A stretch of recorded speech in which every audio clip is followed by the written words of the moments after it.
கர்த்தராகிய திரியேக தேவன் கிறிஸ்து இயேசு நாமம் மகிமைப்படுவதாக. நமக்கு மறுபடியும் இந்த நாளில் ஒரு செய்தி பகுதியை தியானிக்கப்படியாய் கர்த்தர் கொடுத்த கிருபைக்காக அவருக்கு நன்றி செலுத்துகிறோம். ஒரு நிமிடம் கடலை மூடி நாம் ஜெபம் பண்ணுவோம். நல்ல தகப்பனே, ஸ்தோத்திரம். ஆண்டவரே, உங்களுடைய நல்ல சமூகத்தை ஆண்டவரை நீ கனப்படுத்தும்படியாய் ஆண்டவரே இந்த வேலையில் தயவாய் மனம் இறங்கி எல்லாவற்றையும் பொறுப்பேற்றுக் கொள்ளும்படியாய் நாங்கள் ஜெபிக்கிறோம். ஆண்டவரே, என்னை இல்லாமல் உங்களால் ஒன்றும் செய்யக்கூடாது என்ற வசனத்தை கொடுத்த அந்த அருமையான உங்களுடைய இரக்கமுள்ள ஆண்டவரே ஸ்தோத்திரம். அப்பா, நன்மையான ஈவுக்காய் ஸ்தோத்திரம். இந்த வேலையிலும் ஆண்டவரே இந்த செய்தி பகுதியை ஆவியான நீர் விரும்பும்படி ஆண்டவரே பேசி முடிக்கத்தக்கதாய் எல்லாவற்றையும் கிறிஸ்து இயேசு ரத்தத்துக்கு உட்படுத்தி, கிறிஸ்து இயேசு ரத்தத்தில் வல்லமைக்கு உட்படுத்தி உம்முடைய கரங்களில் ஒப்புக்கொடுக்கிறோம். இயேசு கிறிஸ்துவின் நல்ல நாமத்தில் பிதாவே, ஆமென், ஆமென். கர்த்தராகிய கிறிஸ்து இயேசு நாமம் மகிமைப்படுவதாக. அவருடைய நாமம் மகிமைப்படும்படியாய் சகலத்தையும் நடத்துவது திரியேக தேவனுடைய சித்தமாக இருக்கிறது. நம்ம இருக்கிற இடங்களில் கர்த்தருடைய நாமத்தை கரங்களை உயர்த்தி நம்ம பேசுகிறாடு அல்லையா என்று சொல்லி நல்லா விடுதலையாய் கர்த்தரை தூத்தி கொண்டு செய்தியை நாம் தியானத்தில் நிலைத்துக் கொள்ளும்படியாய் கூர்ந்து கவனிப்போம். ஏனெனில் பரிசுத்த ஆவியானவர் தான் தன்னுடைய ஜனங்களின் மூலமாய் பேசுகிறார். கழுதியின் மூலமாய் பேசினவோ, சேவலின் மூலமாய் பேதுருவிடத்தில் பேசினவர்,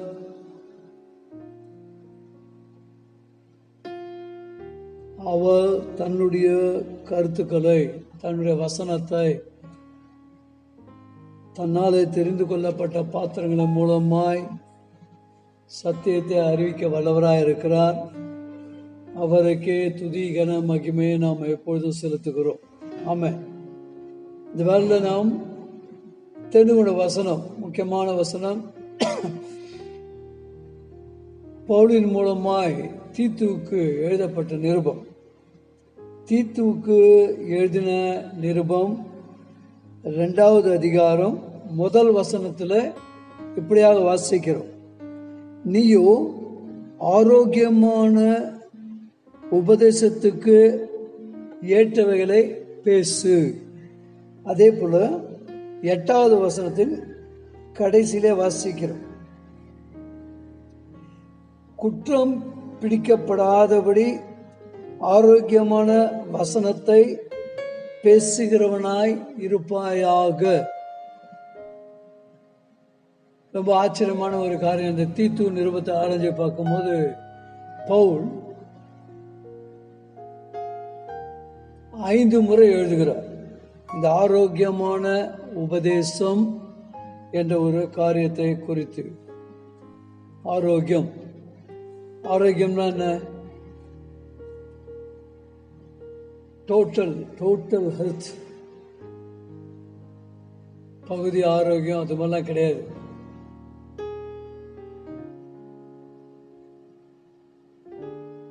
ஆரோக்கியமான உபதேசம். ஆரோக்கியமா இருக்கிற வரைக்கும் நமக்கு பாருங்க, எந்த பிரச்சனையும் நம்ம உணரவே மாட்டோம். ஆனா எங்கேயாவது வலி பிரச்சனை அது இது வரும்போது தான் பார்த்தீங்கன்னா நம்ம என்ன பண்ணுவோம், டாக்டரை தேட ஆரம்பிப்போம். ஆனால் ஆரோக்கியமான உபதேசம் இருக்கும்போது நம்ம ஆவி ஆத்மா சரீரம் சிந்தையில் குற்றமற்ற விதத்தில் ஆரோக்கியமாய் காரியங்களை தெரிந்து கொள்ளும்போது நாம் ஆவிக்குரிய பாதையில் தெளிவாக ஆவியான வழிநடத்தும் போது நாம் அவரோடு கூட இணைந்தே செல்ல முடியும். கர்த்தர் நாமம் மகிமைப்படுவதாக. அதே போல வெளிப்படுத்தின விசேஷத்தில் ஒரு அருமையான வசனத்தை வாசிக்கிறோம். 3வது அதிகாரம் 21வது வசனம். இங்கே ஜெயம் கொள்ளுகிறவன் எவனோ என்று சொல்லி கர்த்தர் அருமையான ஒரு வசனத்தை இங்கே சொல்லுகிறார். 3:21. நான் ஜெயம் கொண்டு என் பிதாவுடைய சிங்காசனத்திலே அவரோடு கூட உட்கார்ந்தது போல ஜெயம் கொள்ளுகிறவன் எவனோ அவனும் என்னுடைய சிங்காசனத்தில் என்னோடு கூட உட்காரும்படிக்கு அருள் செய்வேன்.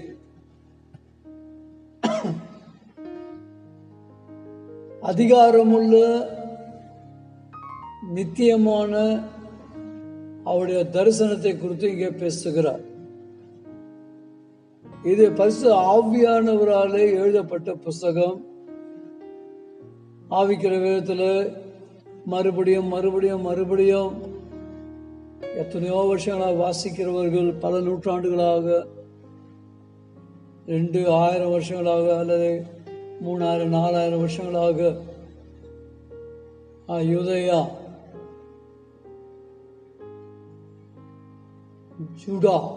ஜுடாயிசம் என்று சொல்லப்படுகிற அவர்கள் பல 1000 வருஷங்கள் வாசித்துக் கொண்டிருப்பதும், நாம் ஒரு 2000 வருஷம் வாசித்துக் கொண்டிருப்பதும், அதே போல் தனிப்பட்ட மனுஷ வாழ்க்கையில் ஏதோ எனக்கு 60 வயசு ஆச்சு, கிட்டத்தட்ட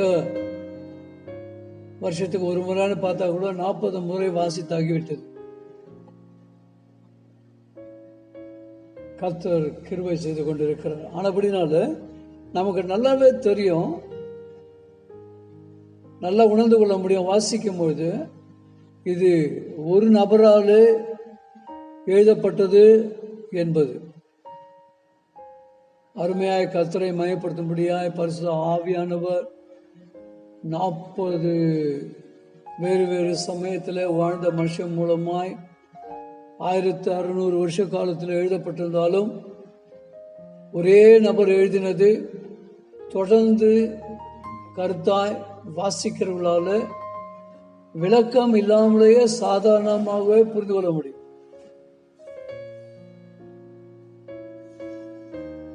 எலியாவை குறித்து கர்த்தர் எழுதும்போது கருத்தாய் ஜெபித்தான் என்று சொல்லி எழுதப்பட்டிருக்கிறது. அப்ப அந்த கருத்து எந்த ஒரு காலத்தை கர்த்தர் எழுதி வைத்திருக்கார், அந்த கருத்து பிசகாமல் ஒரே நபராலே எழுதப்பட்டது என்பது தெல்ல தெளிவாக நம்மால் அறிந்து கொள்ள முடியும். நாம் இன்னைக்கு செய்தியினுடைய தலைப்பு உறுதியாக நில், ஜெயம் கொள். கர்த்தர் சமூகத்தில் போய் சேருகிற வரையிலும், ஏன்னா இந்த காலத்தில் தேவைப்படுது. முன்பு இருந்த எந்த காலத்தை பார்க்க இந்த நாட்களில் ஆயிரக்கணக்கான செய்திகள், அநேக செய்திகள் தேவனை மயப்படுத்துவதாக வந்து கொண்டிருப்பதும் நல்லது. அதுக்காக தான் கர்த்தர் இந்த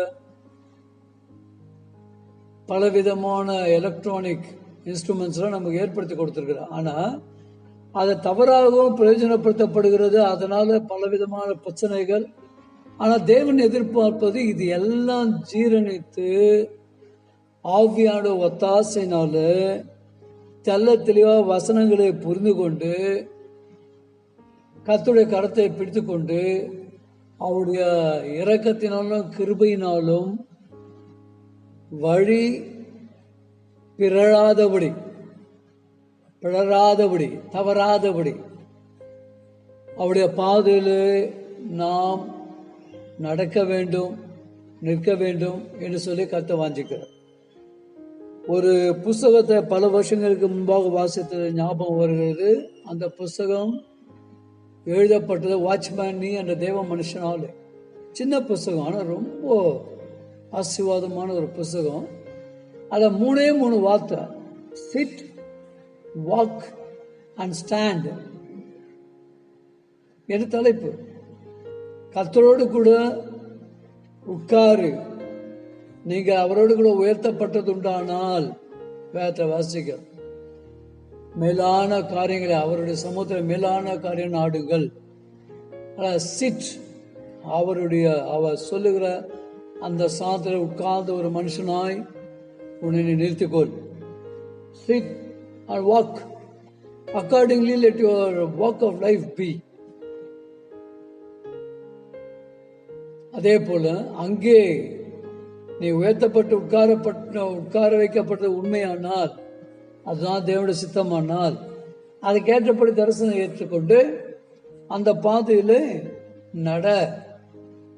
நடப்பது மட்டுமல்ல, எப்பெல்லாம் பிரச்சனை வருதோ அப்பெல்லாம் உறுதியாக நில். Sit, walk and stand. எபேசியர் நிருபத்திலிருந்து அவர் எழுதுகிறார். அருமையாய் பரிசுத்த ஆவியானவர் கொடுத்த ஒரு அருமையான புஸ்தகம் அது. கர்த்தர் நாமம் மகிமைப்படுவதாக. பிரியமான கர்த்தர் ஜனமே, ஓசன்னா ஜெப வீடு நன்மங்கலம் என்ற இந்த பகுதியில் நம்ம சபையாக வந்து கொண்டிருக்கிறோம். இப்பொழுது ஐக்கியத்தை கர்த்தருடைய கிருபையினாலே தக்க வைத்துக் கொண்டிருக்கிறோம். எவ்வளவுதான் தடை இருந்தால் கர்த்தர் செங்கடலை பிளந்த கர்த்தர் தடைகளை பிளந்து தன்னை சபையார்கள் மறுபடியும் கூடி வந்து ஆராதிக்கத்தக்கதாய் நமக்கு இந்த வாய்ப்பை கொடுப்பார் என்று சொல்லி நாம் விசுவாசிக்கிறோம். சாத்தான் திட்டம் எதுவாக இருந்தாலும் முறியடிக்க கர்த்தராலே முடியும். ஆனபடினால let us turn firmly upon one healthy doctrine. நல்ல ஆரோக்கியமான ஒரே உபதேசத்துல, ஒரே ஆரோக்கியமான உபதேசத்துல உறுதியாக நிற்போம், கர்த்தர் வருகிற வரையிலும்.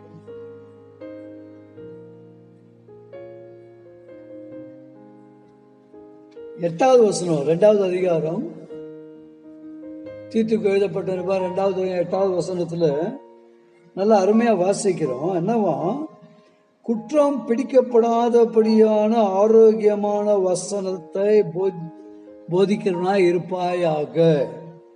என்னது? குற்றம் பிடிக்காதபடி. அது அர்த்தம் ஆவியில நம்ம உணர்ந்து கொள்ள வேண்டும். குற்றம் இல்லாதது என்றால் என்ன? இன்னைக்கு ஒரு நாள் சொல்றது, இன்னொரு நாள் வேற ஒண்ணு சொல்றது, அப்படி இல்லை. Let your teachings have absolute logic. It must be logically be acceptable to anybody and everybody. அதுதான் சொல்றாரு. குற்றம் பிடிக்கப்படாத ஆரோக்கியமான வசனத்தை போதிக்கிறவனுமா இருப்பாயாக. அப்போ இந்த கருத்தில் தான் பரிசுத்த ஆவியானவர் ஆதியாம புஸ்தகத்திலிருந்து வெளிப்படுத்தின விசேஷம் வரையிலும் சகலத்தை எழுதி வைத்திருக்கிறார் என்பதை நாம் தெளிவாய் புரிந்து கொள்ள வேண்டும். கர்த்தர் நாமத்தை மயப்படுத்த ஒரு இனிமையான ஒரு காரியம். Praise the Lord. நாம ஒரு சில முக்கியமான வசனம் குறித்து கொஞ்சம் தான் பார்க்க போறோம். ஆனா வீட்டில் நிறைய டைம் இருக்கிறபடினால இந்த நாட்களில் 1 மணி நேரம் இல்லை, 2 மணி நேரம் கூட நாம இவைகளை தியானிக்கலாம். கர்த்தர் அப்படிப்பட்ட ஒரு அபிஷேகத்தை கிறிஸ்துவ சமுதாயத்தில் உள்ள எல்லா பிள்ளைகளுக்கும் கர்த்தர் கொடுப்பாராக. முதலாவது, ஒரே ஆரோக்கியமான உபதேசம். இந்த ஒன்று என்பது மிகவும் முக்கியமானது. ஒன்னு, number 1, you multiply that n times, yet the result will be 1. 1 into 1 into 1 into 1. கோடி முறை அதை பெருகிட்டே வந்தாலும் கடைசியில் is equal to 1. தேவ ராஜ்யத்தில் நம்பர் 1க்கு ரொம்ப முக்கியம் கொடுக்கிறாருன்னு நான் விசுவாசிக்கிறேன். Praise the Lord. ஏன்னா பிதா, குமாரன், பரிசுத்த ஆவியானவர் திரியேக நபராய், ஒரே நபராய் இருக்கிறார். நமக்கு ஆவி, ஆத்மா, சரீரம். ஆவி உள்ளே இருப்பது, அது ஆத்மாவை நித்திய ஜீவனுக்குள்ளாக கொண்டு போக வல்லதாய் கர்த்தர் அமைத்திருக்கிறார். இந்த ஆவி ஆத்மாவுக்கு தான் சரீரம் உடையாக இருக்கிறது என்பதை சாது சுந்தர் சிங் அவர்கள் தெளிவாக எழுதுகிறார்கள். அது சொல்லுமா சொல்றாரு, பேசிக்கலி வி ஆர் ஸ்பிரிட்ஸ் என்று சொல்லி எழுதுகிறார். ஆனா ஆத்துமத்துல அந்த ஸ்பிரிட் இல்லைன்னா ஆத்மா ஒண்ணும் இல்லை. ஆத்மாவுக்கு தான் கர்த்தருடைய பிள்ளைகளுக்கும் சபையில வருகிற பிள்ளைகளுக்கும் அதை தான் சொல்லுவாங்க, நான் ஆகாரம், ஆவிக்குரிய ஆகாரம். மனுஷன் அப்பத்தினாலே மட்டுமல்ல, தேவனுடைய வாயிலிருந்து வருகிற ஒவ்வொரு வார்த்தையினாலும் பிழைப்பான் என்று எழுதப்பட்டது. அவருடைய வசனங்களை ஏற்றுக்கொண்டு அதுள்ள கருத்துக்களை உட்கொண்டு ஆத்துமா பலன் அடைவதை குறிக்கிறது. நம்ம இந்த ஆவிக்குரிய டெர்மினாலஜி, ஆவிக்கிற வார்த்தைகளை, அவருடைய அர்த்தத்தை ஆவிக்கிற விதத்தில் நாம புரிந்து கொள்ள வேண்டும் என்பது பரிசுத்த ஆவியானுடைய எதிர்பார்ப்பு. கர்த்தர் நாமம் மகிமைப்படுவதாக அப்படிப்பட்ட சிந்தையை நம்ம கொடுப்பாராக. நான் ஒரு சில வசனங்களை பார்க்கிறோம் பாரு. ஒரே தெய்வன் தான் என்பது எல்லா ஜனம் புரிந்து கொள்ளத்தக்கதாக கர்த்தர் தெளிவாக பேசியிருக்கிறார். நான் இந்தியாவில் மெஜாரிட்டி யாரு நமக்கு தெரியும். மெஜாரிட்டி யாரு, மைனாரிட்டி யாரு, அதெல்லாம் நமக்கு தெரியும். அது மாதிரி ஒரு மெஜாரிட்டி என்று சொல்லப்படுகிற மத்தியில் இருந்து கர்த்தர் என்னை 5வது படிக்கும்போது நான் தெளிவாக ஞாபகம் இருக்குது. ஆவியான அப்போதே இடைப்பட ஆரம்பித்தார். ஆனால் என் வாழ்க்கையில் புதிய ஏற்பாடு வந்தது 18வது வயதில் தான். நான் அந்த 10 வயசு 9 வயசுலேயே ஒரே தேவன்தான் உண்டு என்பதை நான் அறிந்திருந்தேன். கேட்கிற நிறைய பேருக்கு ஒரு வியப்பா இருக்கலாம், எனக்கே வியப்பா தான் இருக்குது. சங்கீதக்காரன் சொல்லுகிறான், நான் பிரமிக்கப்படத்தக்க விதமாக உருவாக்கப்பட்டிருக்கிறேன் என்று சொல்லி. எனக்கு வாழ்க்கையில் நிறைய கேள்விகளுக்கு பதில் இல்லை. ஆனால் கர்த்தராகிய கிறிஸ்து இயேசு என்னை நடத்தினார் என்பதை, பரிசுத்த ஆவியானவர் நடத்தினார் என்பதை, ஆவியானவர் நடத்தினார் என்பதை எனக்கு நானே மறுதலிக்க முடியாதபடியான ஒரு சத்தியம். கர்த்தருடைய அருமையான நாமத்தை நான் மகிமைப்படுத்துகிறேன். Praise the Lord. அவர் ஆவியானவர் என்பதையும், அவர் ஒரே தேவன் என்பதையும், வானம் பூமி நட்சத்திரங்கள் எல்லாவற்றையும் ஆளுகை செய்கிறோம் என்பதையும், அவர் சர்வ வல்லவர், சர்வ ஞானமுள்ளவர், சர்வ வியாபகர் என்பதை நான் 5வது படிக்கும்போது அறிந்திருந்தேன். எனக்கு தெரியும், நல்லா ஞாபகம் இருக்குது. 3வது படிக்கும்போது நடந்ததெல்லாம் ஞாபகம் இருக்குது. ஆனா எங்க அப்பா உட்கார்ந்து இதெல்லாம் எனக்கு சொன்ன மாதிரியோ, வேற யாரோ முதிர் வயதுள்ள வேற யாரோ எனக்கு சொன்ன மாதிரி எனக்கு கொஞ்சம் கூட ஞாபகம் இல்லை. யாரும் சொல்லவும் இல்லை. யார் இதெல்லாம் என்னுடைய ஆவியில போதித்தாக என்பது இன்றளவிலும் எனக்கு தெரியாத புது. It is a bustling, but it is absolute truth. ஏன்னா அந்த நாட்களில் நான் வயிற்று வலியினால நான் ஜெபம் செய்து கொண்டு தனியாய் பிரார்த்தனை செய்து கொண்டு ஒரு 2 கிலோமீட்டர் நடப்பேன். அப்போல்லாம் என் கூடலாம் யாருமே இல்லை. ஆனா இந்த 60 வயதுல வானத்தை நோக்கி பார்த்து எப்படி ஜெபிக்கிறனோ அதே மாதிரி வானத்தை நோக்கி பார்த்து பிரார்த்தனை பண்ணி தான் நான் போயிருக்கிறேன், நடந்து போயிருக்கிறேன். எனக்கு ரொம்ப தெளிவா ஞாபகம் இருக்குது. அப்படி அந்த நாளிலிருந்து என்னை நடத்தின கர்த்தர் நாமத்தை நான் மகிமைப்படுத்துகிறேன்.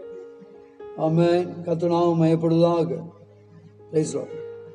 யாத்திராகமம் 3வது அதிகாரத்திலும் யாத்திராகமம் 6வது அதிகாரத்திலும் மோசே இடத்துல கர்த்தர் தன்னை அறிமுகப்படுத்திக் கொள்கிறார். மோசே, நான் ஆபிரகாம், ஈசாக்கு, யாக்கோபின் தேவன், ஆனாலும் யாவே என்ற இந்த நாமத்தினாலே நான் அறியப்படவில்லை என்று சொல்லுகிறார். யாவே என்றால் மூலபாதத்தில் I am that I am என்று சொல்லி அது இப்போ சப்ஜெக்ட் இல்லை, அதனால நான் அதை அதிகமாக சொல்லாம நான் பிரியமான கர்த்தருடைய ஜனமே கடந்து போவேன். என்னன்னா அது கடந்த காலத்துக்கும் ஏற்புடையதாக இருக்கிறது, நிகழ்காலத்துக்கும் ஏற்புடையது, எதிர்காலத்துக்கும் ஏற்புடையது. ரிச்சர்ட் உம்ரான் என்ற தேவ மனுஷனுடைய புத்தகத்தை வாசிக்கும் போதுதான் நான் அதை தெரிந்து கொண்டேன். யாவே என்றால்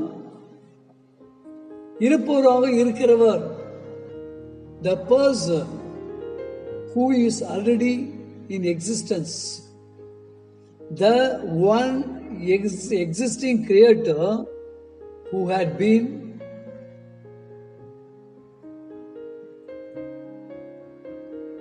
இருப்பவராக இருந்தேன், இருப்பவராக இருக்கிறேன், இருக்க போகிறவராக நித்தியமெல்லாம் நான் இருப்பேன் என்று சொல்லி 3 காலகட்டத்துக்கும் ஏற்புடைய ஒரு வார்த்தையை அங்கே சொல்லி இருக்கிறார்.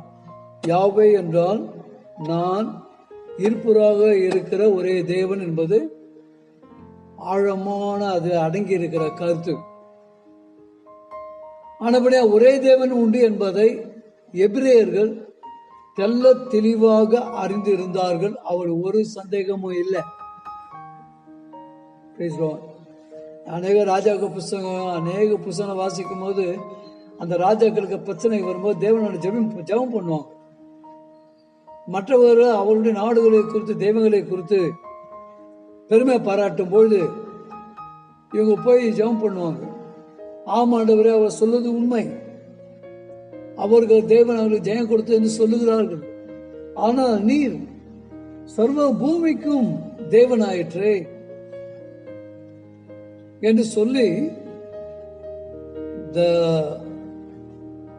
great uniqueness of God they never fail to proclaim. தேவன் தனிப்பட்ட முறையில் சர்வ பிரபஞ்சத்தையும் அவர் கையினாலே அடக்கி ஆளுகிறவ ஒரே தேவன் என்பதை அவர்கள் ஒரு நாளும் புரிந்து கொள்ளாமல் இல்லை. அந்த அண்டர்ஸ்டாண்டிங், அந்த புரிந்து கொள்ளுதல் அடிப்படையில் தான் அவர்கள் தேவனிடத்தில் ஜெபிக்கிறார்கள். எவ்வளவு அருமையான ஒரு காரியம். ஆனப்படினால ஒரே தேவன் தான் உண்டு. அதுக்கு முன்னாடி பார்த்தீங்கன்னா சில பேர் தேவன் இல்லை என்று சொல்லிக் கொண்டிருப்பார்கள்.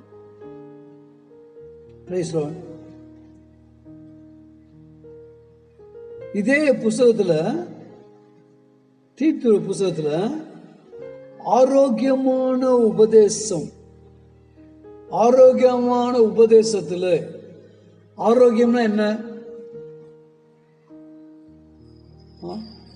ஒரு கால் மட்டும் பயங்கரமா வலிக்குது, நடக்க முடியல, மற்றபடி நான் ஆரோக்கியமா இருக்கிறேன் அப்படின்னா அப்போ ஒரு கால் ரிப்பேரு இல்ல, ஒன்றரை கண்ணு அப்படின்னா ஒரு கண்ணு ஒழுங்கா பார்க்கணும்னு அர்த்தம். அது ஆரோக்கியம் அல்ல. ஆவி, ஆத்மா, சரீரம், சிந்தை, சரீரத்தின் உச்சந்த உள்ளங்கால் வரை எல்லாமும் பழுதில்லாமல் இருந்ததும் ஆரோக்கியம். ஆரோக்கியமான உபதேசத்தை நீ நாடு என்று சொல்லி வேதத்தில் வாசிக்கிறோம். ஆனப்படினால அதுல அந்த 8ஆம் வசனம் பாருங்க, அருமையா இருக்கு பாருங்க. ஆரோக்கியமான வசனத்தை பேசுகிறவனா இருப்பாயாக அப்படின்னா தத்தகா புத்தகான்னு இல்லை, எதையாவது முன்னுக்கு பின்னு முறமா ஏதாவது சொல்றது. ஒரு முறையா அருமையான கண்ணதாசன் அவர்கிட்ட கேட்டாங்க, குண்டான பெண்களை திருமணம் செய்து கொள்வது நல்லதா, மெலிதான பெண்ணை திருமணம் செய்வது நல்லதா? அவரு என்ன சொன்னா எங்க சொன்னோன்னு இல்லாம ரெண்டுத்தையும் வேற வேற ஆடியன்ஸுக்கு முன்னாடி சொல்லிட்டார். ஒருத்த 2 புஸ்தகத்தை எடுத்துட்டு அவராண்ட போயிட்டான். ஐயா, நீங்க இதுல ஸ்லிம்மா இருக்க பொண்ணை கல்யாணம் பண்ணான்னு சொல்லி வச்சிருக்கீங்க, இதுல குண்டான பொண்ணை கல்யாணம் பண்ணான்னு சொல்லி வச்சிருக்கீங்க, எது ரைட்டு? அப்படியே ஒரு நிமிஷம் அவர் தடுமாறி போனார். பிறகு ஒரு பதிலுக்கு வந்துட்டார். என்ன சொல்லிட்டாரு? எல்லாருக்கும் கல்யாணம் ஆகணும்ல, அதனால நானே அப்படி சொன்னேன். அப்படி ஏதோ சட்டிக்குள்ள போட்டு எல்லாத்தையும் மூடி முடிச்சு விட்டார். ஆனா கர்த்தருடைய வசனங்கள்லாம் இப்படி எடக்கு முடக்கா, முன்னுக்கு பின் முரணா, லாஜிக் இல்லாம எதுவுமே இல்லை. ஆனப்படினா பிரியமான கர்த்தருக்குள்ளே ஒரே தேவன் உண்டு பிரைஸ் லார்ட் என்பதை நாம் மறந்து போக கூடாது. அதுக்கு முன்னாடி தேவன் இருக்காரா இல்லையா, இவங்களுக்கு ஒரு கேள்வி. பிரைஸ் லார்ட், தேவன் இல்லை. இப்போ தனிப்பட்ட ஒரு மனுஷன் தேவன் இல்லையா இருக்காரா தெரியல, அவர் எப்படி கண்டுபிடிக்கிறது?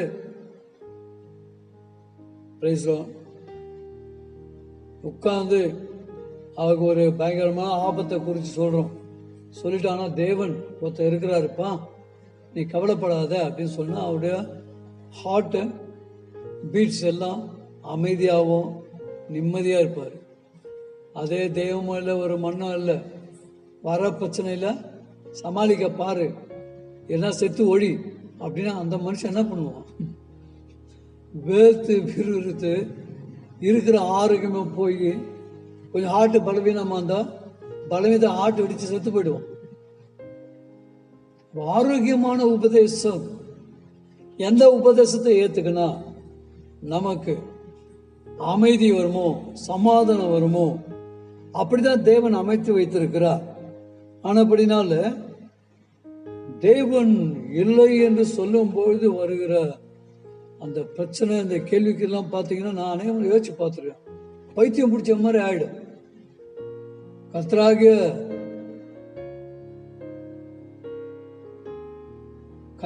கிறிஸ்து இயேசு மட்டும்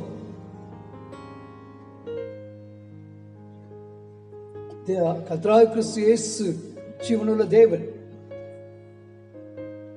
அவர் இல்லைன்னா என் வாழ்க்கை என்னவா மாறி இருக்கோ என்பது என்னாலே யூகிக்க முடியாத ஒன்று. பைத்தியம் பிடிச்சி போயிருக்கலாம், அல்லது எப்போ செத்து போயிருப்பேன், அல்லது ஏதாவது பாவ காரியங்களை போய் நாசமா போயிருப்பேன்.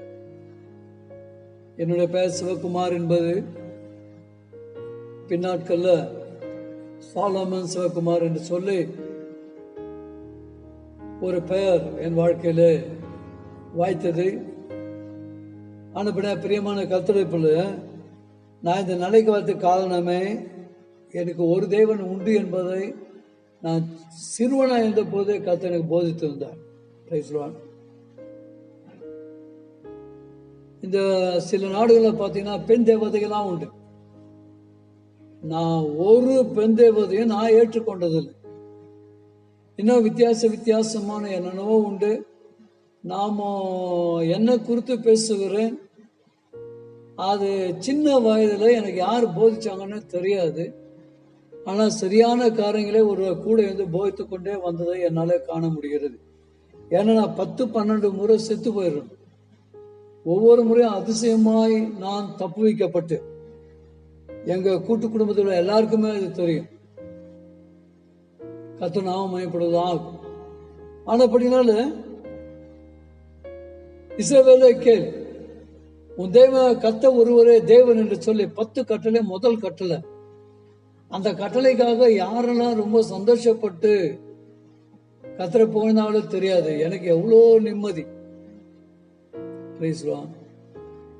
சில பேர் ஆயிரக்கணக்கான இடத்துக்கு போறாங்க, மெக்கா போறாங்க, மெதினா போறாங்க, ஜெருசலம் போறாங்க, வேளாங்கண்ணி போறாங்க, அநேக போற விட செத்தே போறாங்க.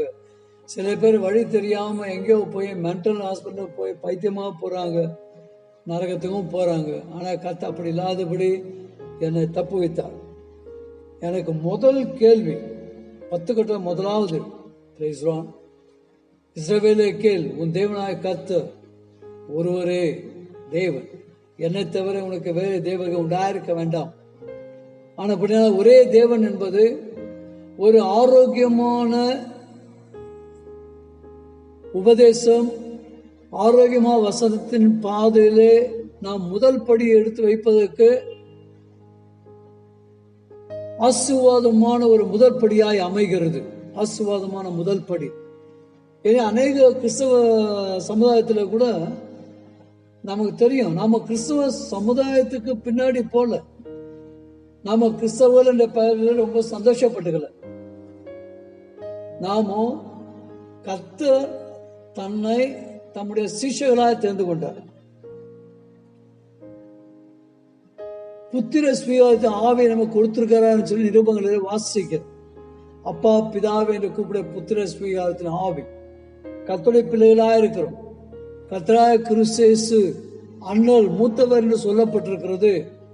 இவரை குறித்து சொல்லும்போது திரியேக தேவன் மானிட உருவத்தில் வந்தார். கொரிந்தியருக்கு எழுதப்பட்ட நிருபம், முதல் நிருபம் 15வது அதிகாரம்.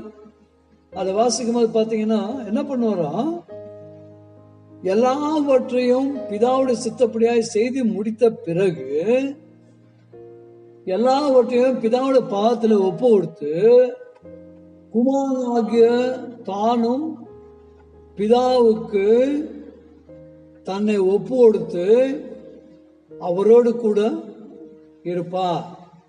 அப்பொழுது ஒரே தேவனாய்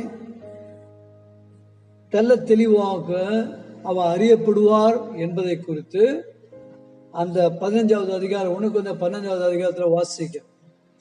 இது அநேக மார்க்கத்தில் தெரியாதபடினால பிதாவானால் குமாரனால் மனைவியா மூடத்தனமான கேள்விகள் கேட்டு அவங்களுக்கு பின்னாடி லட்சக்கணக்கான ஆத்மாக்களை நாசப்படுத்துகிறதை பார்க்கிறோம். எனக்கு கர்த்தர் தப்பித்துக் கொள்ள கிருபை கொடுத்தார். கர்த்தர் நாமம் மயப்படுதாக. ரெண்டாவது, ஒரே வழிதான் உண்டு. பிதாவானவர் சமூகத்துல போய் சேர, அதாவது பிதானா இருப்பதாக இருக்கிற யாவே தேவன் அவர்தான், அவர்கிட்ட போய் சேர ஒரே வழிதான் உண்டு. என்ன வழி அது? யோவான் 14:6 கர்த்தர் சொல்லுகிறார், நானே வழி சத்தியமும் ஜீவனுமா இருக்கிறேன். அதோட முடியல. நிறைய பேருக்கு அதுதான் தெரியும். அதுக்கு பின்னாடி இருக்குது, என்னாலே இல்லாமல் பிதாவினிடத்துல ஒருவரால சேர முடியாது. என்னாலே இல்லாமல் பிதாவுக்கு ஒருவனும் வர முடியாது. நிறைய பேரு தேவன் எவ்வளவு பெரியவர், இந்த காரியங்களாம் அறியாதபடினால தங்களுக்கு இருக்க கடுகளவு மூளை அல்ல கொசுனுடைய மூளையை வச்சுக்கிட்டு பெரிய காரியங்களை பேசுவதை பார்க்கிறோம். இயேசு நாமத்தார் ஒரு இருக்கிற உபதேச குழப்பம், ஆவினை இல்லை என்று சொல்லுகிறார்கள், உபதேச குழப்பம். பிதா மட்டும்தான் என்று சொல்லுகிறார்கள், உபதேச குழப்பம். பைபிள்ல இருக்கிறது தெளிவா. வேதத்துல ஆண்டவர் லூக்கா 16:17 சொல்லுகிறார், என்னுடைய வார்த்தைகளில் உள்ள ஒரு எழுத்தின் உறுப்பு அவமாவதை பார்க்கிலும் வானமும் பூமியும் ஒழிந்து போது லகுவாயிருக்கு. அப்போ நான் என்னுடைய வார்த்தையெல்லாம் ஆராய்ச்சி பார்த்து உலக தோற்றத்துக்கு முன்பாகவே தெளிவாய் எழுதி வைத்திருக்கிறேன் என்பதை கர்த்தர் மிக தெளிவா சொல்லி வைத்திருக்கிறார். இவர் தேவ பயம் இல்லாதனாலையும் நான் என்ற அந்த அகந்தையினாலும் அல்லது தலகர்வம்னு சொல்லுவாங்க, திமிருன்னு சொல்லுவாங்க, இல்ல தேவனுக்கு பயப்படுகிற பயம் இல்லை என்று சொல்வார்கள். அதனால துணிகரமாய் பெரிய காரியங்களை பேசுகிறார்கள். நாம் அப்படி இல்லாதபடி கர்த்தரால ஒரு தப்பித்துக் கொள்ள பாதையிலே வழிநடத்தப்பட்டுக் கொண்டிருக்கிறோம். நானே வழி, வேற வழி இல்லை, ஒரே தேவன் தான் உண்டு. இதை மற்றவங்களுக்கு நாம சொல்லணும், தெளிவா சொல்லணும். இப்ப சிடி ஃபார்ம்ல வர்றதுனால, இது ரெக்கார்டிங்ல வர்றதுனால தெரியாத தேவனை தெரியாத ஜனங்களுக்கு இதெல்லாம் சொல்லலாம். நாமெல்லாம் பார்த்தீங்கன்னா நம்ம ரொம்ப ஞானிகள்லாம் பிறக்கல, நாத்து ஆவினா கத்த நிரப்புகிறார். அநேக கிறிஸ்துவ சமயம் அநேக தவறு நீ கிறிஸ்தவ மாத்துக்கு வந்துரு, அதெல்லாம் இல்லை. கிறிஸ்தவனா ஆயிடு, இல்ல அது இல்ல. அப்ப என்ன? கர்த்தராகிய கிறிஸ்து இயேசு உன்னை ஏற்றுக்கொள்வாரா என்று தைரியமா சொல்லணும். கிறிஸ்துவ சமுதாயத்தில் இது ஒரு தவறு நடந்துட்ட மாதிரி இருக்குது. இயேசுவை நீங்க ஏற்றுக்கொள்ளுங்க. அவர் என்ன வாடகை வீடு கிடைக்காம தெருல அலைஞ்சுனுக்கிறாரு? அல்ல அவர் என்ன பெரிய கோழியா அடங்கத்துக்கு இடம் இல்லாம இருக்கிறாரா? அவரை ஏற்றுக்கொள்ளுங்கள். நீ ஏத்துக்கலன்னா என்ன, ஏத்துக்காத போனா என்ன? ஏத்துக்கலன்னா நரகம் நிச்சயம். ஏன்னா அவருடைய ரத்தத்துள்ள வல்லமையினாலே பாவங்கள் கழுவப்பட்டாதான் பரலோகராஜ்யம் போய் சேர முடியும். அதாவது வாழ்க்கையில மோட்சத்தை காண முடியும். வாழ்க்கையில எந்த காரியத்துக்காக நம்ம தெரிந்து கொண்டாரோ, எதைக்காக படிச்சாரோ அந்த இடத்த போய் சேர முடியும். இயேசு கிறிஸ்துவ கேரக்டர்ல ஒரு தப்பும் கண்டுபிடிக்க முடியும். ஜாகிரதையா இருக்கணும்ல. அப்போ சரி, ஒரே தேவன் தான் உண்டு, ஒரே வழிதான் உண்டு, ரெண்டு வழிலாம் இல்லை. இயேசு கிறிஸ்துவ ஒரு வழி அப்படி இல்லை. நானே, அந்த நானேன்னு சொன்னதுனால்தான் நிறைய பேருக்கு தடுமாற்றமா இருக்குது. ஆனா கிறிஸ்தவ சமுதாயத்துல தடுமாற நிறைய பேர் இருக்கிறாங்க. அந்த தடுமாற்றம்லாம் போயிடும். ஆனால்தான் தலைப்புல உறுதியாக நில், அப்பதான் நீ ஜெயம் கொள்வாய். Praise Lord. மூன்றாவது பாயிண்டா பார்க்கிறோம். 2 நாளாகமம் 16வது அதிகாரம் 9வது வசனத்தை இப்படியாக வாசிக்கிறோம். உத்தமனுக்கு தன்னுடைய வல்லமையை விளங்க செய்யத்தக்கதாக கர்த்தருடைய கண்கள் பூமி எங்கும் உலாவிக் கொண்டிருக்கிறதா. Praise Lord. அப்ப ஒரே வழிதான் உண்டு. அது என்ன வழி? உத்தமமான வழி. உத்தமம்னா என்ன? ஆங்கிலத்தில் சொல்ல இன்டெகிரிட்டி. சொல்லும் செயலும் ஒன்னா இருந்தாதான் உத்தமம். சொல்றான்ப்பா, கொடுக்குறான்னு சொன்னான்ப்பா, கொடுக்கலப்பா, அவனை நம்பி நான் நாசம் போனப்பா. உத்தமம் நான் சொல்லிலும் செயலும் வல்லவர்களாக இருந்தார்கள். அப்போஸ்தலர் நடபடிகள் புத்தகத்தில் வாசிக்கிறோம். கர்த்தராகிய கிறிஸ்து இயேசு யவீரு என்ற யூத மத ஆலயத்தின் தலைவன் தான். அவரு மக சாவுக்கு எதுவாய் மரணப்படுக்கையில் இருந்த போது கர்த்தராகிய கிறிஸ்து தேடி வந்தார். ஆண்டவரே, நீங்க வந்தீங்கன்னா போதகரே என் மக பழைப்பான், நான் வருகிறேன்னு சொன்ன போனாரு. தலிதா குமி என்று சொல்லி அந்த பெண்ணை உயிரோடு எழுப்பினார். Praise Lord. நானே உயிர்த்தெழுதலும் ஜீவனமா இருக்கேன்னு சொன்ன கர்த்தர் அவ வார்த்தையின்படி அந்த சிறு மகளை நீ எழுந்திரு என்று சொல்லி, சிறு பெண்ணை எழுந்திரு என்று சொல்லி எவருடைய மகளை உயிர்ப்பித்தார், சொல்லிலும் செயலிலும். Price Lord.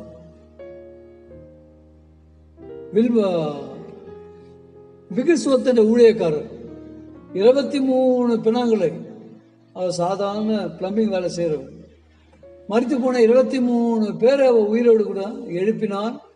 இது 1950க்கு பிற்பாடு நடந்த அற்புதங்கள். ஆனப்படியா இன்னைக்கு அது மாதிரி அற்புதம் நிறைய நடந்துட்டு இருக்குது. யாருக்காவது அது மாதிரி உண்மையா தெரிஞ்சுக்கணும், சத்தியத்தமா வாஞ்சி இருந்ததுன்னா, கேமரூன் என்ற ஒரு நாடு இருக்குது ஆப்பிரிக்கால மேற்கு பக்கத்துல. அங்க போங்க, ஜான்சி என்ற ஒருவர் இருக்கிறார். அவ டிபி ஜாஷுவா கூட இருந்தவர். அந்த கேமரூன்ல அவர் மூலமா அநேக அற்புதங்கள். Praise Lord. இல்ல நைஜீரியா போங்க, டிபி ஜாஷுவா என்பவர் மூலமா எத்தனையோ அற்புதம் நடந்து கொண்டிருக்கிறது. இன்றைக்கு இப்பொழுதும் உன் வாழ்க்கையில உன் தேவனை தெரிந்து கொள்ள வேண்டும் என்ற ஒரு வாஞ்சை இருக்குமானால் உன் வீட்டை வித்து அந்த பணத்துல போய் பார்த்துட்டு வா, குடும்பமா போயிட்டு வாங்க, நரகத்தை தப்பித்துக் கொள்வீர்கள். Praise Lord. சில நாடுகளில் தலை சிறந்த அருமையான தங்கமான தேவ மனுஷர்களை அவர் நாட்டில் அனுமதிப்பதில்லை. ஆனப்படினால பலவிதமாக இக்கட்டுகள், போராட்டங்கள், அது இது என்று எது இருந்தாலும் அதை தாண்டி போய் கர்த்தருக்குள்ளாக நாம உறுதியா நிற்கணும். Praise Lord. இதை கர்த்தர் எதிர்பார்க்கிறான். ஸ்தோத்திரம். மத்தேயு எழுதின சுவிசேஷம் 18வது அதிகாரத்தில் அருமையாக கர்த்தர் சொல்லுவார், problems are inevitable. அல்லேலூயா. உபத்திரவங்கள் அவசியம் என்று சொல்லுகிறார். அப்படி உபத்திரவத்தை பார்த்து கொண்டு வந்தால் நீ அந்த பாதையில போக முடியாது. குழந்தை பெற்றிருக்க வேண்டும் என்ற ஒரு உபத்திரவம் இருக்கிறது. பாவம் இல்ல, தாய்மார்கள் எவ்வளவு கஷ்டப்பட்டு குழந்தை பெற்றிருக்கிறாங்க. குழந்தை வேணும்னா அதை கடந்து போக வேண்டி இருக்கிறது. அல்லது விசுவாசா ஜெபிச்சு ஜெபிச்சு ஜெபிச்சு சுகப்பிரசவத்தையும் பெற்றுக்கொள்ள முடியும். நிச்சயமா முடியும். நிறைய பேருக்கு அது மாதிரி சுகப்பிரசவத்தை கட்டெடுக்கிறான். நான் சபையில ஜெபிச்சிருக்கோம், அது மாதிரி கொடுத்திருக்கிறார் கர்த்தர். அது மூலமான அருமையான காரியம் கர்த்தர் போதித்திருக்கிறார். தேவன் போதித்த காரியங்கள் ஆயிரம் அதை போதிப்பதற்கு நேரமே பத்தாது சாட்சிகள். ஆனப்படினால ஆரோக்கியமான உபதேசம் என்பது குற்றம் இல்லாத குற்றம் பிடிக்கப்படாத ஆரோக்கியமான வசனம். Don't be speaking illogical sentences or words. சொல்லுவாங்க, எதனா பேசி சப்பக்கட்டு கட்டுறான்ப்பா. அந்த சப்பக்கட்டுலாம் போடுறதுக்கு இங்க வழியே இல்லை. கர்த்தருடைய பிள்ளைகளை வேற வேற நாட்டில் வேற வேற காரியங்கள்ல வேற வேற விதமாக உபயோகப்படுத்துகிறார். நாம அதெல்லாம் புரிஞ்சுக்கணும் தான். எல்லாம் ஒரே மாதிரி இல்லை. நான் மார்க்கம் தப்பி காரியங்கள் உண்டு. எனக்கு ஒரு 25 வருஷத்துக்கு முன்னாடி டிபி ஜாசுவா காரியங்களை கர்த்தர் கொஞ்சம் கவனிக்க சொன்னார். ஆனால் இங்கே இருக்க பிரச்சனைகள், போராட்டங்கள், சர்ச்சை கட்டத்தில் பல விதமான காரியங்கள் நான் அந்த பக்கம் திரும்ப பார்க்க முடியல. கொஞ்சம் அதிகமாக தெளிவு வந்துருக்கணும். எனக்கு உதவி யாரும் இல்லை. பாதம் மாறி சாதாரணமாக இந்த நிலையில கர்த்தருடைய வேலையை செய்ய வேலைக்காரனாய் இருக்கிறேன். சரி, முதலாவது ஆரோக்கியமான உபதேசம் நாம் தேட வேண்டும். அந்த ஆரோக்கியத்தை ஒரே தேவன் தான் உண்டு என்பதை தெரிந்து கொள்ள வேண்டும். ரெண்டாவது, கர்த்தராகிய கிறிஸ்து இயேசு தான் வழி. வழினால தார் ரோடு மாதிரி இல்லை. அவருடைய பாதையில போ அப்படின்னு அவரை கீழே போட்டு அவர் மேல காலை வச்சு நடந்து போ அப்படின்னு அதெல்லாம் நம்ம பல நாட்டில் செய்வாங்க. பக்தர்கள் கீழே படுத்துக் கொண்டிருப்பார்கள், சிலர் அவங்க மேல நடந்து போவார்கள். அது மாதிரி காரியம்லாம் கர்த்தர் போதிகள். அவரே வழினா அவர் மேல நடந்து போன்னு அர்த்தம் இல்லை, அவர் பாதையில நடந்து போ. அதுதான் நானே வழி மட்டும் இல்ல, அந்த வழி உத்தமமான வழி. 3வது பாயிண்ட், உத்தமமான வழி. சொல்லும் செயலும் ஒன்னா இருக்கணும். அதுதான் நம்ம எல்லாருக்கும் முன்னாடி சவால். நம்ம யாரையும் குற்றம் சாட்டி கொண்டிருக்க முடியாது. என்னுடைய 5 தவறுகளை மறைக்கலாம், இல்ல 3 பாவத்தை மறைக்கலாம். ஆனா சங்கீதக்காரன் சொல்றான், என்னுடைய பாவங்களை என்ன கூடுமானால், என் வாலிப வயதின் பாவங்களை என்ன கூடுமானால் என் தலையில் இருக்க முடிகளை பார்க்க அதிகமா இருக்குன்னு சொல்லி தாவீது எழுதுகிறான். ஆனப்படினால பிரியமான கர்த்தருடைய ஜனமே, நாமும் இதெல்லாம் ஒரு ஸ்டெப்பு மேல இன்னொரு ஸ்டெப்பு அடுத்த படி வச்சு போற மாதிரி கர்த்தருடைய பாதையில நிதானமா போகணும். சோதரன் நன்மையானதை ஜாக்கிரதையாக தேடுகிறோம், கண்டறிவான். அப்படின்னா என்ன அர்த்தம்? ஜாக்கிரதையா தேடுறவன் தான் கண்டடைவான். அது ஏதோ தொலைஞ்சு போன மூசி போன உண்டை தேடாம கொஞ்ச நேரம் தேட்டு போறவனுக்கெல்லாம் ஒன்றும் நடக்காது. அநேக பேர் கர்த்தராகிய கிறிஸ்து இயேசுவின் மீது பட்டார்கள். ஆனா விசுவாசத்துல யார் தொட்டாங்களோ அவங்களுக்கு தான் கர்த்தர் விடுதலை கொடுத்தார். கர்த்தர் நாம மயப்படுவதாக. நம்ம கர்த்தர் மிகவும் நேசிக்கிறார். பிரியமான கர்த்தருடைய பிள்ளைகளை உங்களை கர்த்தர் மிகவும் அதிகமாக நேசிக்கிறார். ஜாய்ஸ் மேயர் ஒரு வாட்டி கர்த்தருடைய சமூகத்துக்கு ஆவில போனான். அப்ப கர்த்தர் அவனோட பேசினார். என்ன பேசினாரா? இந்தம்மா கேட்டாங்க, Lord, what am I expected to tell your people? உன் ஜனங்களுக்கு நான் என்ன ஆண்டவரே சொல்லணும் அப்படி கேட்டாங்க.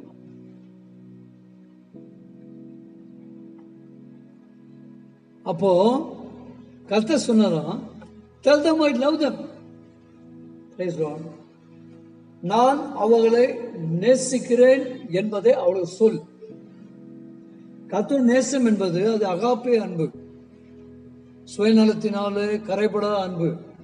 நாமளால் ரட்சிக்கப்பட்டு தேவராஜ்யத்தில் போய் சேர்ந்தபடினால கர்த்தராகிய கிறிஸ்து இயேசு இன்னும் 1 இன்ச்சு வாழ்ந்துட மாட்டாரு, இல்லை 10 அடி வாழ்ந்துட மாட்டாரு. Praise Lord. நமக்காக நம்மை தேடி வந்தார். இது மாதிரி அநேக காரியங்கள் இந்த உலகத்துல விளக்கம் சொல்லி முடியறதுக்குள்ளவே ஏதோ 60 வயசு ஆயிடுச்சு. Praise Lord. அடுத்த தலைமுறையில எத்தனை பேர் அதை புரிஞ்சுப்பாங்கன்னா பிரைஸ் லார்ட் ஒரு கேள்விக்குறியா இருக்குது, புரிந்து கொள்ளுதல் குறைவா இருக்கிறது. Praise Lord. உத்தம மார்க்கம். Praise Lord.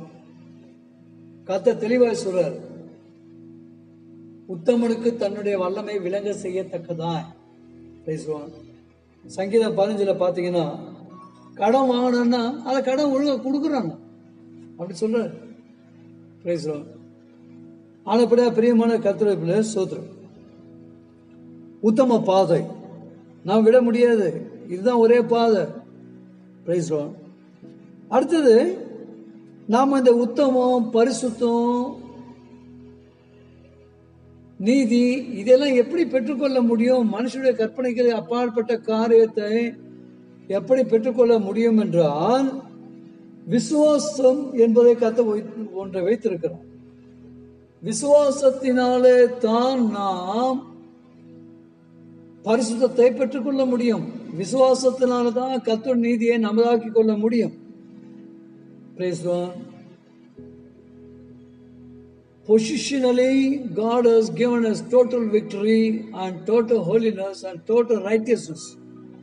ஆனா அத நடைமுறை வாழ்க்கையில நாம நடந்து காட்டி, நடைமுறை வாழ்க்கையை நாம் நடந்து காட்டி அந்த விசுவாசத்தை உறுதிப்படுத்த வேண்டும் என்று சொல்லி கர்த்தர் வாஞ்சிக்கிறார். ரோமர் 12:23 விசுவாசத்தினால வராத யாவுமே பாவம் என்று சொல்லும் போது சின்ன ஒரு சென்டென்ஸ், ஆனா அதுக்குள்ள அவ்வளோ காரியத்தை கர்த்தர் வைத்திருக்கிறார். ஆனப்படினால ஸ்தோத்திரம், இவை நாம கவனிச்சுக்கணும். Price on. லூக்கா எழுதின சுவிசேஷம் 21வது அதிகாரத்துல கர்த்தராகிய கிறிஸ்து இயேசு காணிக்கை பெட்டிக்கு நேராக உட்கார்ந்து கொண்டிருந்தார். அநேகம் வந்தாங்க, தங்க நாணயங்களை போட்டாங்க, வெள்ளி நாணயங்களை போட்டாங்க, எல்லாத்தையும் போட்டாங்க. ஆனா ஒரு ஏழை விதவை 2 காசுக்கு இணையான அரை காசை போட்டாங்க. அதை கர்த்தர் பிரம்மாண்டமா பேசுகிறார். ஏன்னா அவளுக்கு அந்த காசு இல்லைன்னா சாப்பிட முடியாது. அர்ப்பணிப்பு. அப்போ அர்ப்பணிப்பின் பாதை தான் தேவ பாதை. ஒவ்வொரு இந்த முக்கியமான காரியங்களை நிறைய தியானிக்கலாம். கர்த்தர் எடுத்து அன்பு கூறுகிறோம் என்ற நம்ம எடுத்து அர்ப்பணிப்பை கர்த்தர் எதிர்பார்க்கிறார். பிரியமான கர்த்தருடைய பிள்ளை, அர்ப்பணிப்பை கர்த்தர் எதிர்பார்க்கிறார். அர்ப்பணிப்பு என்னிடத்துல இருப்பது அதிகத்தை கொடுப்பதல்ல, கொடுப்பதினால எனக்கு நஷ்டம். Unless what you give is going to hurt your financial plan, you are not given. உன்னிடத்துல இருக்கிறதை கொடுத்துட்டு உன் பிளான்ல ஒழுங்கா போவோம்னா அதுல அர்ப்பணிப்பு இல்ல. நான் கல்யாணத்துக்கு 8 ட்ரெஸ் வாங்கலாம்னு நினைச்சேன். Price Lord. 4 ட்ரெஸ் வாங்க முடியல. ஏன்னா அவங்களுக்கு நான் என்ன அர்ப்பணிச்சு நான் கொடுக்க வேண்டியது. Price Lord. ஃபாரின் கார் வாங்கலாம்னு நினைச்சேன், முடியல. இந்தியா கார் தான் வாங்க முடிஞ்சது. ஏன்னா பல லட்சங்கள் நான் என்ன பண்ணிட்டேன், ஊழியத்துக்கு ஒரு சபைக்கு கொடுத்துட்டேன். அப்படி நம்மை அர்ப்பணித்து கொடுப்பதுதான் உண்மையான அன்பு. அர்ப்பணித்து கொடுக்கிற காணிக்கை தான் கொடுங்கல போய் கொடுக்கப்படும் என்று சொல்லி கர்த்தர் கொடுப்பார். இந்த நாள் அநேக இடங்களில் பார்த்தீங்கன்னா சபைகள் மூடப்பட்டிருக்கிறது. கிராமத்து சபையில் கூட மூடப்பட்டிருக்கிறது. பாவம் அந்த ஊழியக்காரங்க என்ன பண்ணுவாங்க? பிச்சை எடுக்க போவாங்களா? எனக்கு ஒன்றும் குறைவில்லை, எல்லாவற்றையும் கத்த சந்திப்பதற்கு போதுமானவராக இருக்கிறார். பேசுவான் கொடுத்தா ஊழியத்துக்கு உதவும். ஒருவேளை ஒரு 10 கோடி ரூபாய் இல்லை 50 கோடி ரூபாய் 100 கோடி ரூபாய் கொடுக்குறீங்கன்னா ஒரு அக்கௌண்ட்டு அனுப்புங்க. கரெக்டாக ஒரு பைசா நான் எடுக்காம அதை ஊழியங்களில் செலவு பண்ணத்தக்கதா அதை கர்த்தருக்கு முன்பாக சொல்லுகிறேன். நான் சொல்லுகிற இந்த பிரசங்கம் பண்ணுகிற இந்த காரியம் பிரியமான கர்த்தரை புரிந்து கொள்ள வேண்டும் என்பதற்காக பேசுவான். ஆனபடினால சோத்திரம். கடைசியா ஒரு காரியத்தை பார்க்கிறோம். 7 சபைக்கு கர்த்தர் எழுதினார். அந்த 7 சபைக்கும் ஒரே காரியத்தை தான் கர்த்தர் சொல்லுகிறார். என்ன சொல்றாரு அப்படின்னா, ஜெயம் கொள்ளுகிறவன் எவனோ, ஜெயம் கொள்ளுகிறவன் எவனோ, ஜெயம் கொள்ளுகிறவன் எவனோ. 7 சபைகளுக்கும் கடிதம் எழுதி முடிக்கும் பொழுது இந்த வசனத்தை தான் முடிக்கிறார். ஜெயம் கொள்ளுகிறவன் எவனோ. லவோதிக்கேயா சபைக்கு எழுதுவதுதான் 3வது அதிகாரத்துல இந்த 21வது வசனம். அந்த கடிதத்தை எழுதி முடித்து கடைசியா முடிக்கும் போது, நான் ஜெயம் கொண்டு பிதாவுடைய சமூகத்தை உட்கார்ந்தது போல ஜெயம் கொள்ளுகிற எவனோ அவனுக்கு மேன்மையான ஒரு ஸ்தானத்தை கொடுப்பேன்னு சொல்லி கர்த்தர் சொல்லுகிறார். ஆனப்படினால நாம கருத்து இல்லாமல் வாழ்ந்து விடக்கூடாது. அநேக விஞ்ஞான ரீதியான காரியம் கண்டுபிடிப்பாங்க. லேப்டாப் உண்டு, யூடியூப் உண்டு, ஃபேஸ்புக் உண்டு, இன்னும் நிறைய உண்டு. இன்னும் கண்டுபிடிப்பாங்க. பறக்கிற கார் கண்டுபிடிக்க போறாங்களா, இன்னும் நிறைய கண்டுபிடிப்பாங்க. When you think about all these things, these are all being childish. ஏன்னா சிறுபிள்ளைத்தனமாக காணப்படுகிறது. இதெல்லாம் அனுபவிச்சு இங்கே இருக்க போகுதுல 60, 70, 80 வருஷம். இப்போ கொரோனா வந்ததுன்னா அங்க பிடிக்குது, இங்க சாவறான். சில டைம் சில வாட்ஸ்அப்ல வந்த செய்தியை நம்பவே முடியல. ஒரு 150 அடிக்குள்ள செத்து மறிச்சு கீழே விழணும். வயசான கிழவன் இல்லை, சுவாசிக்க முடியாத சின்ன சிசு இல்லை, ஒரு 30, 35 வயசான ஆளுங்க. நமக்கு உத்தரவாதமே கிடையாது. இன்னும் சில செய்தியெல்லாம் வந்து இன்னும் வல்லமையில அநேக வைரஸ் எல்லாம் அனுப்ப திட்டம் போடுறாங்கன்னு பயந்துடாதீங்க. ஆனா தைரியமாக கர்த்தருக்குள்ள இருக்கணும். எங்க சபையில எல்லாரையும் கொரோனால மாட்டாதபடி கர்த்தர் வழிநடத்துவார் என்ற நிச்சயம் எனக்கு வந்துவிட்டது. இதே போன வாரத்தில் இருந்ததுன்னு சொல்ல முடியாது. ஆனா விசுவாச வார்த்தையில பேசிதான் இருந்தேன். சரியான மருந்துக்காகலாம் ஜெபம் பண்ணிட்டுலாம் இருந்தோம். ஆனா கர்த்தர் ஒரு சில காரியங்களை சொல்லுகிறார். அது சொல்லுவதற்கு இப்ப நேரம் இல்லை. ஆனால் பிரியமான கர்த்தர் மிக கடைசியில சுருக்கமாக ஒரு conclusion. Stand firmly upon one healthy doctrine. ஒரே ஆரோக்கியமான உபதேச உறுதியாக நில் கத்த வரும் வரை. அதே போல ஒரே தேவன் என்பதை அறிந்து கொள், ஒரே வழி என்பதை அறிந்து கொள், ஒரே உத்தம மார்க்கம் என்பதை அறிந்து கொள், ஒரே ஒரு விசுவாசத்தினால்தான் எல்லாவற்றையும் சுவைத்துக் கொள்ளலாம் என்பதை அறிந்து கொள். இதுல அர்ப்பணிப்புள்ள அன்பின் பாதை தான் போக வேண்டும் என்பதை நாம் அறிந்து கொள்ள வேண்டும். அதாவது பாயிண்ட் 6வது, பிரச்சனை போராட்டம் இருக்கும். நாம் ஜெயம் கொள்ள வேண்டும் என்று கர்த்தர் விரும்புகிறார் என்றால் ஜெயம் கொள்வதற்கு பலத்தை கொடுக்கிறார் என்ற அர்த்தம். நம்ம அப்பா சொல்றாரு, சோத்திரம், அந்த நிலம் வாங்கணும்னு பிளான் பண்ணிருந்தோமே, போய் அந்த 20 கோடி ரூபாய் பேங்க்ல இருந்து எடுத்து போய் அதை போய் ரெஜிஸ்டர் பண்ணுவான் அப்படின்னு நம்ம அப்பா சொல்றான்னு என்ன அர்த்தம்? பேங்க்ல போட்டு வச்சிருக்கான்னு அர்த்தம். அப்போ நீ ஜெயம் கொள்ள வேண்டும் என்றால் என்ன அர்த்தம்? நமக்கு ஜெயத்தை கொடுக்க வாஞ்சியா இருக்கிறார். நீயும் நானும் ஜெயம் கொள்ளுவோம். கர்த்தர் நம்மை ஆசீர்வதிப்பார். நிச்சயமாக உன்னை ஆசீர்வதிப்பார். தெளிவாயிரு, தெளிந்த புத்தியுள்ளாயிரு. ஜெபம் பண்ணும். நல்ல தகப்பனே ஸ்தோத்திரம். ஒவ்வொரு பிள்ளையும் ஆசீர்வதியும். குழம்பி தெரியாதபடி அதிக தெளிவுக்குள்ளாய் கர்த்தர் வழி நடத்தி வீராக அழைத்த கர்த்தர் நீ அருமையானவர், உண்மையுள்ளவர், அன்புள்ளவர், வல்லமையுள்ளவர், எங்களுக்கு பாதுகாவலானவர் அப்படின்னு சொல்லிட்டே போன காலமே பத்தாது. ஆண்டவர் அவ்வளோ அருமையான நல்ல தேவன். உன் பாதத்தில் எங்களை ஒப்புக்கொடுக்கிறோம். இந்த பிள்ளைகளாம் ஆசிர்வதியும். செய்திகள் பரவும் போது கத்தாம இன்னும் அநேக பேர் ரட்சிப்புக்கு ஏதுவாக அமைட்டும். தேவன் இல்லை என்று சொல்லி நாத்திகர்கள் சபைக்குள்ளாக ரட்சிக்கப்பட்டு வரட்டும். நரகத்தை தப்பித்துக் கொள்ளட்டும். உண்மை நோக்கி வரட்டும். உறுதியாக சத்தியத்தில் ஒரே ஆரோக்கியமான உபதேசம் நிற்கட்டும். கர்த்தருடைய பாதையை நடந்து ஜெயம் கொள்ளட்டும். உங்க சமூகத்தில் வந்து நித்தியத்தில் உண்மை மையப்படுத்தட்டும். அந்த பாதையில வழிநடத்துவீராக. With adoration and humility, I pray for this kind of great blessing for all the children of yours, my God. மென்மையான காரியம் செய்ய மனத்தாய்மையோடு கூட உங்களுடைய பிள்ளைகளுக்கான செபிக்கிறோம்.